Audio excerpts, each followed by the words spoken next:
Hello friend, જય શ્રી કૃષ્ણ। આજે આપણે બનાવીશું જુવાર અને મકાઈનું એકદમ ટેસ્ટી એવું ખીચું। ખીચું તો ઘણું બધું ખાધું હશે, પણ આવું એકદમ અલગ જ અને ટેસ્ટી એવું હેલ્ધી પણ ખરું એવું ખીચું બનાવીએ આજે। તો તેના માટે અત્યારે મેં અમેરિકન મકાઈ લીધેલી છે અને આ મકાઈને આપણે છે ને કટ કરી અને તેને સાફ કરી દીધી છે અને પછી હવે તેને મિક્સર જારમાં લઈ અને ક્રશ કરી લેવાની છે। એકદમ ટેસ્ટી એવી આ અમેરિકન મકાઈ અત્યારે સિઝનમાં આવે ને તો આવી બધી વસ્તુ બનાવવાની ખૂબ જ મજા આવે। હવે આપણે એક કઢાઈમાં તેલ લઈશું અને તેની અંદર જીરું એડ કરીશું। તેની સાથે જ આપણે લીલા મરચાં તેની અંદર એડ કરી લેવાના। એકદમ ટેસ્ટી એવું આ ખીચું બનાવવા માટે તમારા મનપસંદ એવા મસાલા પણ બીજા તમે કરી શકો। તેની અંદર મેં થોડો હળદર પાવડર એડ કરેલો છે અને સાથે આપણે તેમાં જે મકાઈને ક્રશ કરી અને રાખી હતી તે તેની અંદર એડ કરી લઈશું। સરસ રીતે તેને સંતળાવા દઈશું કે જેથી કરીને મકાઈની અંદર બિલકુલ પણ કચાશ ના રહે। તો આવી રીતે અત્યારે સિઝનમાં અમેરિકન મકાઈ ખૂબ જ સરસ એવી મળે છે। તો તમે તેમાંથી કઈ કઈ રેસીપી બનાવો છો તે પણ મને ચોક્કસથી જણાવજો।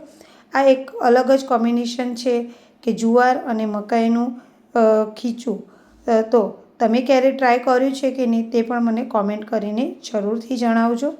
અત્યારે એમાં જરૂર પ્રમાણે પાણી એડ કરેલું છે, થોડો અંદર હળદર પાવડર એડ કરીશું અને તેને 7 થી 10 મિનિટ સુધી મીડિયમ તાપ ઉપર થવા દઈશું। સ્વાદ અનુસાર તેમાં મીઠું અને લાલ મરચું પાવડર એડ કરી લેવાનો અને તેને ઢાંકી અને 7 થી 10 મિનિટ સુધી થવા દેવાનું। ત્યાં સુધી આપણે બીજી એક પ્રોસેસ છે તે કરીએ કે આપણે એક બાઉલ લીધો છે, તેની અંદર 1 વાટકી જેટલો જુવારનો લોટ લીધો છે। આ રેગ્યુલર જુવારનો લોટ જ છે, બહુ કરો કે એવું કંઈ નહીં। અને તેની અંદર આપણે સાદું પાણી એડ કરીશું અને તેને બરાબર મિક્સ કરીશું। એક જ ડાયરેક્શનમાં ફેરવીશું એટલે સરસ એવું મિક્સ થઈ જશે, તેની અંદર લમ્સ થશે નહીં અને તેને એકદમ લિક્વિડ ફોર્મ હોય ને એ રીતે જ કરી દેવાનું। આ રીતે એકદમ ઢીલું એવું કરી દેવાનું। આના કારણે ખીચું એકદમ સ્મૂથ બનશે અને તેની અંદર બિલકુલ પણ લમ્સ રહેશે નહીં। તો જુવારના લોટમાં પાણી મિક્સ કરી અને આ રીતે એકદમ સરસ એવું ખીચું લોટને તૈયાર કરી દઈશું ખીચા માટે। અને હવે જો આ મકાઈનું જે આપણે બાઉલ રાખેલો હતો તે પણ સરસ એવું ઉકળી અને તૈયાર થઈ ગયેલું છે। તેની અંદર જ આ જુવારનો લોટની જે પેસ્ટ છે તે અંદર એડ કરી લઈશું અને તેને બરાબર મિક્સ કરી લઈશું। એકદમ ટેસ્ટી છે ને એટલું હેલ્ધી પણ છે કે જુવારનો લોટ છે એટલે હેલ્ધી તો છે જ।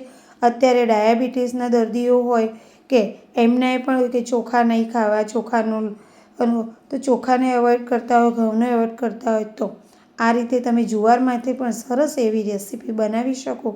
મસ્ત મજાનું ચોમાસું ચાલી રહ્યું હોય અને ચોમાસાની સિઝનમાં ગરમા ગરમ ખાવાની કંઈ ઈચ્છા થાય તો દર વખત કંઈ પકોડા કે એવું જ ખાવું જરૂરી નહીં, પણ આ રીતે કંઈક અલગ એવું હેલ્ધી વર્ઝન અને ફટાફટ બની પણ જાય એવું તમે આ રીતે ખીચું પણ બનાવી શકો।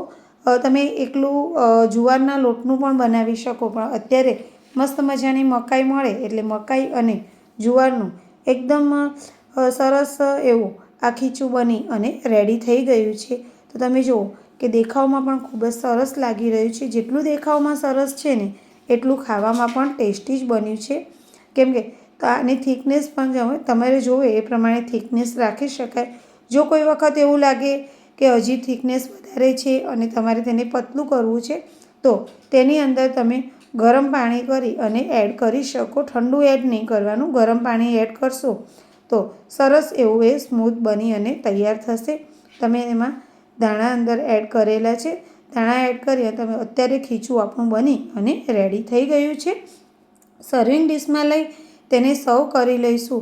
આ રીતે એકદમ ટેસ્ટી અને હેલ્ધી એવું ખીચું મળી જાય ને તો ખાવાની તો મજા જ આવી જાય। તો તમે ક્યારે આવું બનાવ્યું છે ને તે કોમેન્ટ કરીને મને જરૂરથી જણાવજો। અત્યારે આપણે તેની ઉપર શેકેલા જીરાનો પાવડર સ્પ્રિંકલ કર્યો છે અને તેની સાથે જ આપણે સરસ એવું તેમાં અલગ જ કંઈક ટેસ્ટ આવે એના માટે આપણે આચાર મસાલો એડ કરેલો છે। તેનાથી ટેસ્ટ પણ ખૂબ જ સરસ આવે છે અને દેખાવમાં પણ ખૂબ જ સરસ લાગે છે। તમારી પસંદ અનુસાર તમે અંદર લાલ મરચું પાવડર પણ એડ કરી શકો, પણ અત્યારે અચાર મસાલો અંદર એડ કર્યો છે, ખૂબ જ ટેસ્ટી એવું લાગે છે. તો અને તેની સાથે જ આપણે તેની ઉપર સિંગ તેલ એડ કરીશું. તો એટલું ટેસ્ટી આ ખીચું બની અને રેડી થઈ જાય છે ને, તો એક વખત તમે ખાશો ને તો વારંવાર તમે આ રીતે ખીચું ચોક્કસથી બનાવશો. તેની સાથે જ મેં તેને ધાણાથી ગાર્નિશ કર્યું છે અને તેને એકદમ મસ્ત એવું ખીચું તૈયાર છે. તેની ઉપર સરસ મજાનો આપણે અચાર મસાલો સ્પ્રિંકલ કર્યો છે અને તેની સાથે જ તેની ઉપર મસ્ત મજાનો ચટાકેદાર એવો લીંબુનો રસ એડ કરીશું ને, એટલે ટેસ્ટમાં તો 4 ચાંદ લાગી જશે. એકદમ ટેસ્ટી અને ખાવામાં એકદમ હળવું પચી જાય એવું અને નાના મોટા સૌને પસંદ આવે અને ફટાફટ બની જાય એવી આ ખીચાની રેસીપી છે. જો તમે ક્યારેય આ રીતે ટ્રાય ના કર્યું હોય તો ચોક્કસથી એક વખત ટ્રાય કરજો. અમારા ઘરમાં તો દરેકને ખૂબ જ પસંદ આવ્યું છે. તો આપણે રિવ્યૂ લઈએ. હાય, ચલો, આજે અમે આ ખીચું કેવું બનાવ્યું છે? કેમ કેવું બનાવ્યું છે એટલે કંઈ અલગ જ છે. અલગ જ છે. ટેસ્ટ કરીને બતાવો કેવું લાગ્યું, પછી હું તને કહું કે ખીચું શેનું બન્યું છે. મસ્ત છે. મસ્ત છે ને.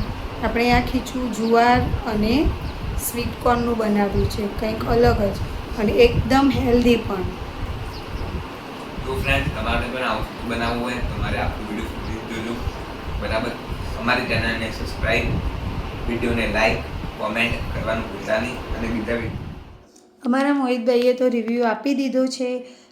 અમારી ચેનલના વિડીયો તમને ગમતા હોય તો અમારા વિડીયોને લાઈક અને શેર કરો. કોમેન્ટ કરીને જણાવો કે તમને આ રેસીપી કેવી લાગી અને અત્યાર સુધી અમારી ચેનલને સબસ્ક્રાઈબ ન કરી હોય તો જલ્દીથી સબસ્ક્રાઈબ કરી લેજો. એન્જોય. ફરીથી નવા વિડીયોમાં મળીશું.